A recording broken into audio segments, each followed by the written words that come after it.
Bonjour les amis. Alors cette petite vidéo parce que sur un ami sur Facebook qui a comme fait un post à propos des tatouages en disant autant vous prévenir de suite tout commentaire désobligeant et non productif concernant mon projet sera tout bonnement supprimé. Alors je lui ai répondu en perso et voici ma réponse. Donc je lui ai dit, je lui ai cité un certain texte euh, un peu sacré, alors qui sont quand même euh, bibliques, mais au-delà de ça, donc elle m'a répondu un truc que je vous lis. Appartenir à une religion vous interdit déjà, dans le vif du sujet, on entre dans le vif du sujet, de manger une viande comme le porc. Aucun juif ou musulman ne sait expliquer la véritable raison des fruits de mer, certains poissons et autres animaux aux sabots fendus n'étaient pas une forme de soumission, donc d'esclavagisme volontaire. Se décider sur la peau est un art de culture ancestrale et certaines tribus le font pour justement signifier l'appartenance à une terre, tout comme les hommes, juifs, musulmans ou autres ethnies africaines qui se sont circoncis très jeunes et ce n'est pas décidé cet acte barbare par les petits bébés qui en, fait, qui en font le fait subir pour ne venir pas au monde avec ce petit bout de zizi en moins. Mais moi je ne respecte, si tel est de votre choix les amis, chacun est libre d'aimer avoir une religion, se faire tatouer, donner des organes ou son sang, ce sont des choix personnels qui, à mon sens, ne sont pas discutables, mais chacun se voit d'accepter ou délirer. Alors, je lui ai répondu que j'allais lui faire une petite vidéo que je suis donc en train de faire pour lui expliquer un petit peu le pourquoi de la chose. Alors, déjà, effectivement, je lui ai répondu que l'ignorance est reine, parce que beaucoup de gens parlent sans savoir pourquoi ils parlent, de quoi ils parlent. Alors, euh, déjà, quand on parle de porc et enfin de certaines pratiques de la religion juive et musulmane d'ailleurs, puisque ce sont quand même des cousins très éloignés. Il faut savoir certaines choses. Déjà, au point de vue de la circoncision, c'est un acte euh, c'est un accord, enfin c'est un pacte qu'on a passé avec le Créateur il y a fort longtemps, puisque ça date d'Abraham déjà. En fait, euh,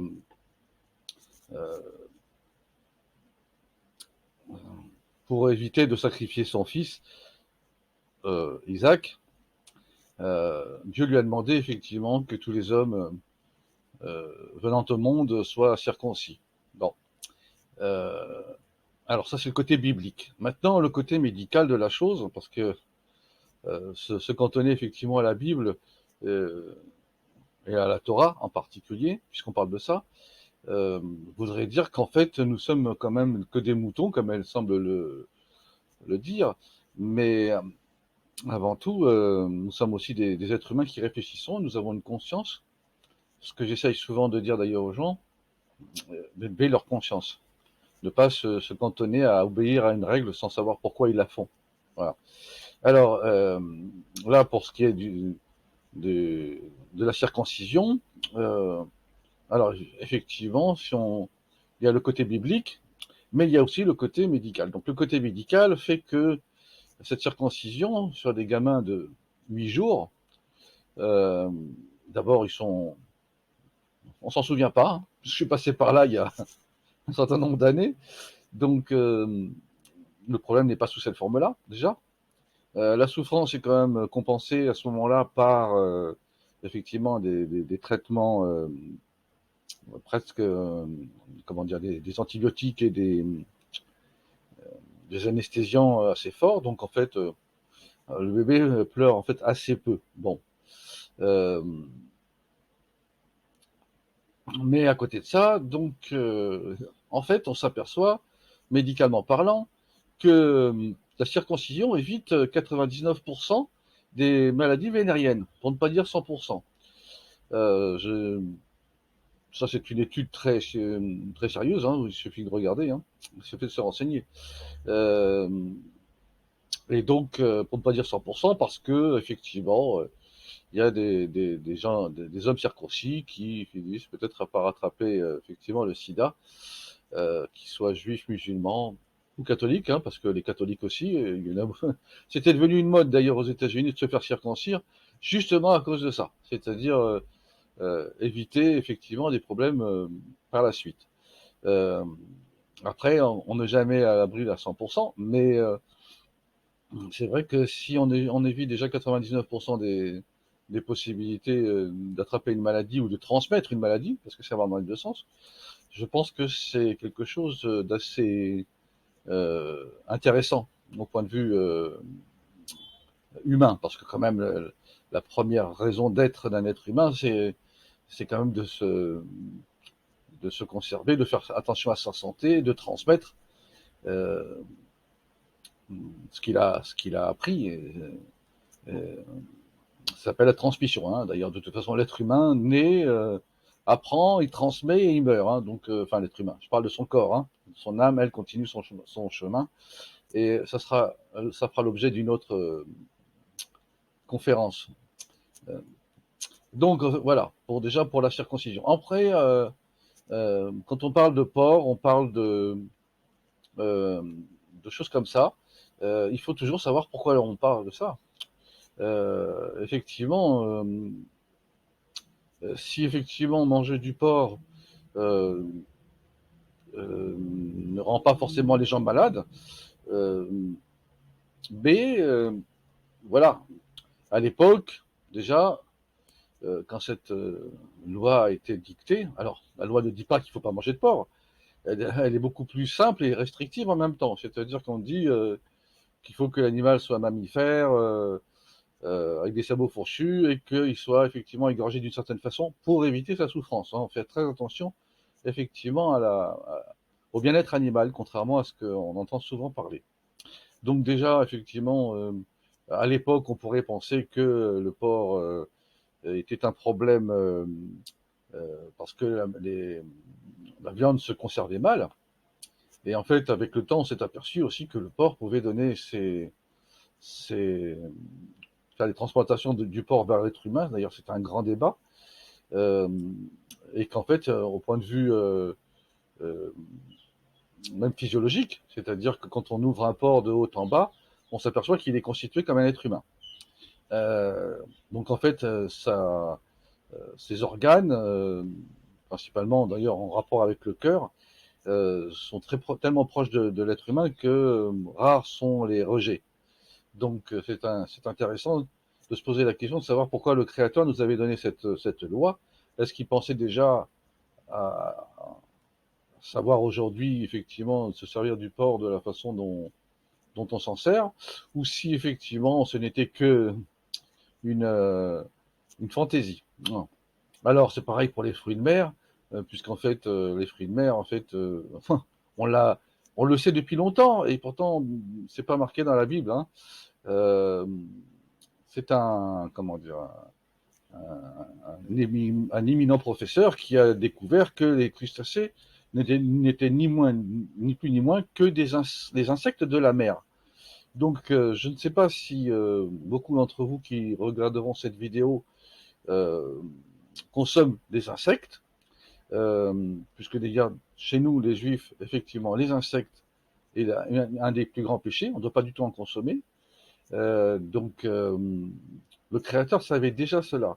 Bon, alors effectivement, les insectes de la mer, hein, on peut parler effectivement des crustacés, des coquilles aujourd'hui qui soi-disant sont suffisamment, comment dire, traités, surveillés, etc. Il n'en demeure pas moins que vous n'êtes jamais à l'abri d'une saloperie qu'ils ont mangée et qui vous transmettent. Euh, et d'ailleurs, je ne sais pas le nombre de personnes qui ont consommé des huîtres et qui ont fait des allergies. J'en connais quelques-unes autour de moi. D'autres, c'est des moules, d'autres, c'est autre chose. Voilà. Il se trouve qu'effectivement, euh, on arrive aujourd'hui comment dire, des réflexions un peu plus que bibliques. Qu'ils ont toujours ces réflexions et se sont rattachés plutôt à la conscience humaine et effectivement toujours à la protection de sa propre santé. Alors, il est évident aussi que dans la Bible, c'est marqué que parfois les coutumes sont plus importantes que la religion elle-même. On a des tas de cas où effectivement on doit suivre la coutume de nos ancêtres et pourquoi pas, hein. Enfin, je veux dire, je n'ai pas de, c'est pas un jugement, c'est comme ça. Donc, quand elle me parle effectivement de se dessiner sur la peau d'un art de culture ancestrale, euh, certes. Alors, euh, moi, ma réflexion était de dire quand même que le créateur, quand il nous, dans nos textes, il nous dit qu'on doit partir de la façon dont on est arrivé, c'est-à-dire sans avoir jamais touché à sa peau. Donc, évidemment, empêcher les tatouages. Alors, euh, les tatouages, en fait, ils sont interdits parce que, en fait, ancestralement, puisqu'on parle de ça aussi, euh, c'était un signe d'esclavage. L'esclavage est, comment dire, est strictement interdit chez nous, donc on ne verra jamais un juif mettre quelqu'un en esclavage, même au nom de l'argent, contrairement à ce que j'entends régulièrement. Et euh, mettre en esclavage, d'ailleurs, on se bat, notre peuple se bat à longueur de temps pour libérer les gens, que ce soit sous forme d'esclavage euh, enfin, comme des bêtes, comme à l'époque, ou au point de vue d'être sous le joug d'un système politique ou d'un système archaïque qui fait que on retire la liberté des individus qui sont esclaves. Donc, hein, voilà. Euh, on se bat pour ça. Et alors, qu'est-ce que ça veut dire? C'est parce qu'en fait, les tatouages, et en fait, pas que les tatouages, mais quand on avait des animaux qui étaient la propriété d'êtres humains, comme ça se fait aujourd'hui, hein, couramment, eh ben, ils étaient marqués au fer. Euh, et après, effectivement, parce que c'était peut-être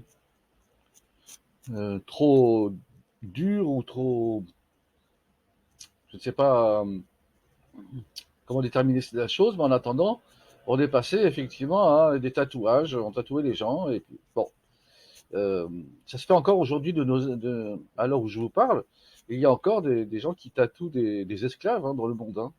Ne soyez pas aveugle, ne soyez pas sourd, ça existe encore aujourd'hui. Alors c'est pas parce que nous sommes dans une société soi-disant moderne, démocratique, républicaine, etc. Parce il y a encore des esclaves tout près de chez nous, dans notre propre pays, dans notre propre ville. Ne jamais oublier ça.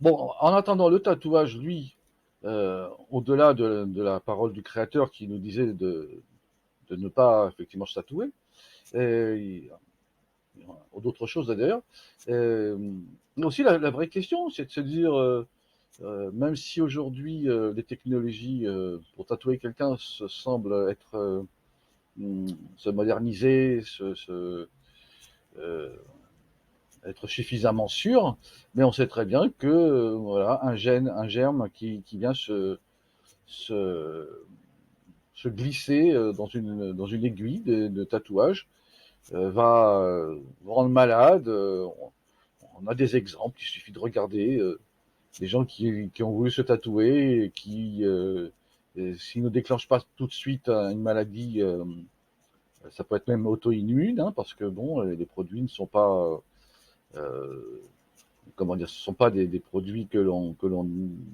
la peau peut accepter parfois. Et donc, si ce n'est pas des maladies auto-immunes, eh bien, on a le futur n'est jamais sûr. On peut déclencher quelque chose un an après, 10 ans après, on ne sait pas. Euh, et après, on cherche, on cherche, on cherche, et on se rend compte que ben, l'encre qui a été utilisée pour un tatouage avait un problème. Elle contenait quelque chose qui a créé une allergie, qui a fait son chemin dans le corps, et voilà. Donc, euh, tout ça pour dire que, en fait, il faut faire attention à sa santé. Je n'essaye pas d'être un moralisateur ni quoi que ce soit. Je dis simplement que est-ce que ça vaut le coup que ce soit de manger du porc, qui peut être effectivement enfin, pour autre chose, hein, viande, poisson, n'importe quoi. Est-ce que ça vaut le coup de prendre un risque quelconque et de se rendre malade, si ce n'est que se rendre malade immédiatement, ou si effectivement on va déclencher des choses beaucoup plus graves dans le futur? On a un exemple très flagrant qui est euh, le blé euh, et le lait, puisque le blé a été tellement trafiqué, ils ont retiré les protéines qu'il y avait dedans pour le rendre, enfin, ils ont donc modifié, génétiquement modifié, donc des OGM, de telle façon à ce que tous les grains se ressemblent, tout soit parfait. Et pour les moulins et pour les broyeurs, pour faire de la farine qui fait le pain. Mais en attendant, combien d'entre nous, je vous pose la question, vous pouvez réfléchir autour de vous, combien ont déclenché des allergies au gluten? Non. Il n'y a aucune raison et pourtant ça existe. Voilà. Donc, moi personnellement, voilà, j'en ai déclenché une, donc j'évite de manger du pain. Le lactose, c'est la même chose. Le lait, parce que quoi? Parce que c'est la vache qui le fait, mais qu'est-ce qu'on donne à la vache? On donne des farines animales, on donne des choses qui sont pas recommandables. Donc elle consomme ça, elle s'en rend pas compte, et elle transmet ça dans son lait, et le lait, nous l'absorbons. Alors, l'histoire de que le lait ne doit plus être consommé au-delà de 4 ans, ben pourquoi pas? Mais en attendant, c'est quand même dans le fromage que nous consommons. Euh, et Dieu sait si effectivement en France, nous sommes un pays de fromage, comme on dit, comme les Pays-Bas et d'autres pays d'ailleurs.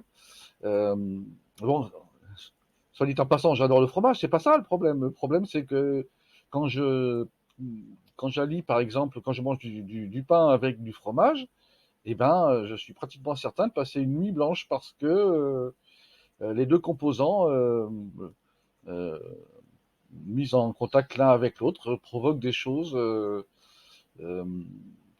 qui sont pas désirables, qui peuvent empêcher de dormir, ça donne des crampes d'estomac, des choses. C'est assez explosif. Donc, je fais très attention à ça. Mais est-ce que, je prends mon exemple, mais en fait, combien d'entre vous ont le même problème, soit en le sachant, soit en ne le sachant pas? Euh, donc en fait, mon discours aujourd'hui, c'est de dire, faites attention à ce que vous consommez, plus pur sera ce que vous consommez, et moins vous risquez d'avoir de problèmes. Alors évidemment, hein, tous les goûts sont dans la nature, et vous pouvez vous rendre malade, vous victimiser pour dire aïe, aïe, j'ai mal, et puis euh, pour que quelqu'un s'occupe de vous, mais c'est pas comme ça qu'il faut faire. Euh, je pense que si effectivement les gens font attention à ce qu'ils consomment, ils seront moins malades. S'ils sont moins malades, donc ils seront en meilleure santé. Hein, c'est évident. Et s'ils sont en meilleure santé, ils pourront effectivement certainement durer plus longtemps déjà dans leur vie, éviter des choses telles que le cholestérol et le diabète aussi. Moi, j'en ai pas du tout, vous voyez, à l'âge que j'ai. Donc, euh, à un moment donné, c'est tout ça. Il faut faire toujours attention. Il faut avoir conscience que tout ce que nous absorbons, ben, à un moment donné, ça a une répercussion sur notre santé. Que ce soit effectivement, comme a dit, de la viande dont on ne sait pas comment elle a été traitée, que ce soit des crustacés, on ne sait pas ce qu'ils ont mangé, on ne sait pas comment ils ont été traités. Il suffit qu'il y ait une chaîne de froid qui a été cassée, qui n'a pas été respectée, et automatiquement vous serez malade. Donc vous voyez, les conséquences, c'est vous qui les provoquez. Donc, à un moment donné, comme disait je ne sais plus qui, nous sommes ce que nous mangeons. Donc, sur ces bonnes paroles, euh, réfléchissez-y et tirez-en les conclusions qui s'imposent. Je vous remercie de votre attention et je vous embrasse tous et une très bonne continuation.